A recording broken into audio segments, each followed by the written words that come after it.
मेरा बच्चा ढूंढ के ला दो, मुझे और कुछ नहीं कहना, किसी नजीब लौटा दो मुझे।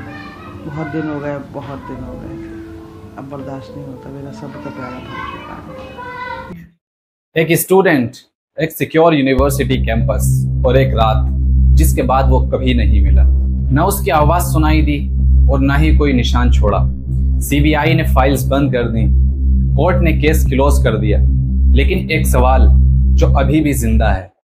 मैं बात कर रहा हूं नजीब अहमद की, जो 15 अक्टूबर सन 2016 को देश की एक बड़ी यूनिवर्सिटी से गायब हो जाता है और जिसे तलाश करने में देश की बड़ी इंटेलिजेंस एजेंसीज भी नाकाम हो जाती हैं। क्या है नजीब की पूरी कहानी, आइए जानते हैं आज की इस वीडियो के अंदर। नजीब अहमद एक 27 साल का स्टूडेंट था जो बदायूं का रहने वाला था। जामिया मिल्लिया से उसने ग्रेजुएशन किया और 2016 के अंदर जेएनयू के अंदर एमएससी बायोटेक्नोलॉजी के अंदर एडमिशन लिया। अपने सपनों को लेकर वो एक नए सफर पर आया था, लेकिन जेएनयू आने के सिर्फ 15 दिन बाद 14 अक्टूबर की रात को एबीवीपी के कुछ लड़कों से उसकी झड़प होती है और उसके बाद नजीब हमेशा के लिए गायब हो जाता है। अब उसका नाम सिर्फ और सिर्फ मिसिंग पोस्टर्स के अंदर रह जाता है। उसके बाद नजीब की मां ने एफआईआर रजिस्टर कराई और पुलिस इन्वेस्टिगेशन शुरू करती है, लेकिन दिल्ली पुलिस किसी भी तरह से कोई भी क्लू ढूंढने में नाकाम हो जाती है। जब दिल्ली पुलिस किसी भी तरह का क्लू ढूंढने में नाकाम होती है तो नजीब की मां ने दिल्ली हाई कोर्ट के अंदर एक पिटीशन फाइल की और फिर उसके बाद ये केस सीबीआई को हैंडओवर कर दिया जाता है। सीबीआई को कुछ सीसीटीवी फुटेज मिली, उसके बेसिस पर उसने रिसर्च करना शुरू किया। इसी तरह जो अक्यूज्ड थे 9 एबीवीपी मेंबर, उन लोगों के फोन लिए और उसके बाद वहां से डाटा कलेक्ट किया, लेकिन सीबीआई को किसी भी तरह से रेलेवेंट डाटा नहीं मिल पाया।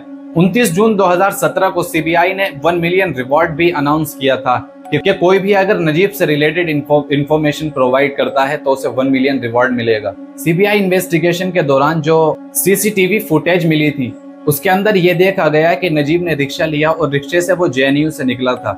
और साथ ही सीबीआई ने एक ये खुलासा भी किया कि दिल्ली पुलिस ने उस रिक्शे वाले से एक फॉल्स स्टेटमेंट लिया फोर्सफुली, ताकि इस केस को एक नया मोड़ दिया जा सके और किसी भी तरह से एबीवीपी के जो मेंबर्स थे उनका इन्वॉल्वमेंट इससे खत्म कर दिया जाए। लेकिन सीबीआई ने इस स्टेटमेंट का खुलासा किया था और फाइनली 2 साल इन्वेस्टिगेशन के बाद सीबीआई ने अपनी क्लोजर रिपोर्ट फाइल की थी कोर्ट के अंदर। इस रिपोर्ट के आने के बाद नजीब की फैमिली वाले काफी खुश नहीं थे। उनकी मां ने सीबीआई के बारे में ये कहा कि ये पार्शियल और बायस्ड इन्वेस्टिगेशन हुआ है और साथ में ये भी कहा कि जब हमने सीबीआई से रिपोर्ट्स मांगी तो उन्होंने किसी भी तरह का डॉक्यूमेंट प्रोवाइड करने से हमें मना कर दिया था। इसलिए उसके बाद नजीब की मां ने एक प्रोटेस्ट पिटीशन फाइल की थी कोर्ट के अंदर, इस इन्वेस्टिगेशन को रीओपन करने की रिक्वेस्ट की थी, जिसके बाद उसे एक्सेप्ट किया गया था। उसके बाद इन्वेस्टिगेशन दोबारा शुरू होता है और ये चलता है 2025 तक और 30 जून 2025 को सीबीआई ने दोबारा क्लोजर रिपोर्ट पेश की दिल्ली हाई कोर्ट के अंदर और दिल्ली हाई कोर्ट ने ये कहते हुए इस केस को क्लोज कर दिया है कि अब सीबीआई को किसी भी तरह से जिम्मेदार नहीं ठहराया जा सकता, क्योंकि सीबीआई ने अपनी प्रॉपर इन्वेस्टिगेशन की है, लेकिन उसके बाद भी किसी तरह का कोई क्लू नहीं मिल सका।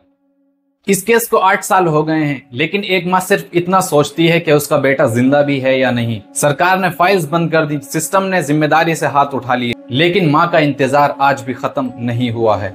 लेकिन नजीब की माँ आज भी इस इंतजार में है कि उसका बेटा एक दिन वापस आएगा और वो अभी भी इंसाफ की गुहार लगा रही है।